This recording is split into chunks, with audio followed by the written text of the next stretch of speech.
বিয়াই সব তো আউলো জোলা লাগতেছে, মানে কি যে করবো আমি তো কিছুই বুঝতে পারতেছি না। দুইটারই তো পছন্দ হইতেছে, কোনটা রেখে কোনটা কি করবো আমি। কোনটা বেশি পছন্দ হচ্ছে সেটা ঠিক করেন। বিয়াই আমার তো দুইটারই ভালো লাগতেছে, মানে একটা জিনিস বুঝাই বলতেছি, মানে এই যে একটা মনে করেন চুল সুন্দর, আর একটা মনে করেন যে ঠোঁট সুন্দর, একটা মনে করেন চোখ সুন্দর, আর একটা মনে করেন নাক সুন্দর, একটা মনে করেন হাত সুন্দর, আর একটা মনে করেন যে ভরি সুন্দর, মানে সবই তো ভালো লাগতেছে। কোনটা রেখেছে কোনটা করবো মানে সব কিছু মিলে আমার তো আউলো জোড়া লেগে যেতেছে। তাইলে ভাইয়া একটা কাজ করেন, সামনাসামনি দেখে সিদ্ধান্ত নেওয়া হইব বুদ্ধিমানের কাজ।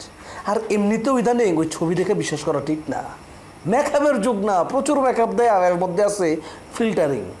কি কর তাহলে মানুষের বিশ্বাস করুন না?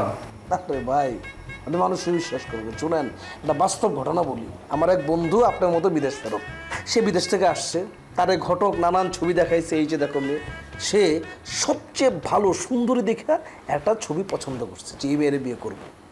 সে আমাদের সবাইরে দাওয়াত করছে, সবাই ছবি দেখাইছে, সবাই তো সে গর্বে বুক ফুলায় দেখাইছে, এই যে দেখো। সবাই হিংসাও করছে, আমি নিজেও করছি।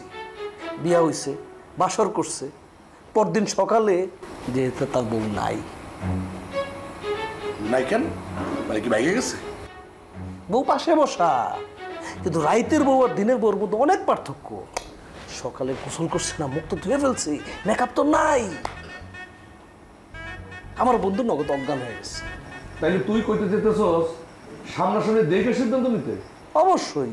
বেআই আমার তো মনে করতে ওইরকমের মানে সাইজে বুঝে বসে থাকবো মায়ের মানুষ, তারপর আমরা যে দেখবো নাক চোখ, এটা আমার ভালো লাগতেছে না, এটা আমি কেমন জানি লাগে। আর তাছাড়া সব কিছু মিলে আমার না খুব লজ্জা লাগে, মানে একটা মাইয়ে বসে থাকবো, আমি তার সাথে কোনো কথা বলতে পারবো না, এটা হয়? আমি চাইতেছি যে মায়েটাকে আমি পছন্দ করবো তার লাগে একটু কথাবার্তা করবো, তাকে ভালো মন্দ জিজ্ঞাসা করবো, তাই না? সবথেকে ভালো থেকে জানো আত্মার উপরে যদি মায়ের দিয়ে ফেলতে পারো। তাছাড়া যে গল্প শুনাইলি তুই মানে তোর বন্ধু, এটা শুনে তো আমি খুবই আতঙ্কের মধ্যে আছি।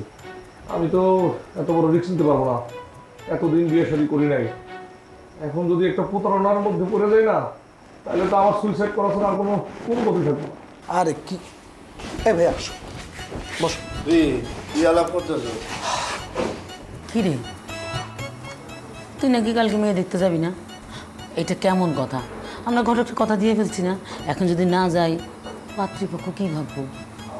আরে আপা বিষয়টা সেইটা না, মানে আমি চাইতেছি কি, মানে তোমরা যেভাবে পাত্রটা দেখতে চাইতেছো মানে সেইভাবে চাইতেছি না। ওইভাবে পাত্র দেখতে গেলে তো আমি পাত্রের সঙ্গে কথাবার্তা কিছুই বলতে পারবো না। তাই তো। তোরা তো কথা বলতে হবে কেন? তুই আগে বিয়ে করবি, তারপর কথা বলবি। এটা কোনো কথা? বিয়ের পর হাজব্যান্ডের কোনো কথা বলতে পারে? বিয়ের পর তো সব সময় কথা বলে ওয়াইফরা। এই যে আমার দুলা ভাই, সে কি কোনো কথা বলতে পারে? না। এই তুমি এত কথা বলতেছো কেন? কোনো কথা বলবা না। কালকে আমরা মেয়ে দেখতে যাব, আগে আমরা দেখে আসুন, তারপর তুই যাবি। আচ্ছা আমরা আগে মেয়ে দেখে আসলাম, 17 দিন গেল না, পরে মেয়ে দেখতে গেল, 17 দিন দেখে পছন্দ হলো না, তাইলে পক্কা। ভাবি ভাই কিন্তু ঠিক কথাই কইছে। এই তোমার ভাই কি বুঝে? ও এত বেশি কথা বলতেছে কেন? আমি ঘটকের ফোন দিয়ে রাখছি, কালকে আমরা মেয়ে দেখতে যাবো। একটা দিন পরে যাই, পরশু যাই। আমি বুঝলাম না, একদিন পরে যাবি কেন? মানে সময় তো পার হয়ে যেতেছে, আর কালকে তো শনি মঙ্গলবার না যে তোর অশুভ হয়ে যাবো? না, অশুভর ব্যাপারটা বলতে চাইতেছি না। শনি মঙ্গল বৃহস্পতি শুক্র এটা কোনো বিষয় না, বার নিয়ে আমার কোনো সমস্যা নাই। আমি বলতে চাইতেছি যে মানে কালকে না যাই, মানে তারপরে মানে 1-2 দিন পরে যাই, এইটাই বলতেছি আর কি। তার মানে কি পরশুদিন যাবি? হ্যাঁ ঠিক আছে, পরশুদিন যাবো, এটা নিয়ে কোনো বাহানা চলবো না, ঠিক আছে? মনে থাকবো। তুমি বসে রয়েছো কেন? চলো। কোথায়?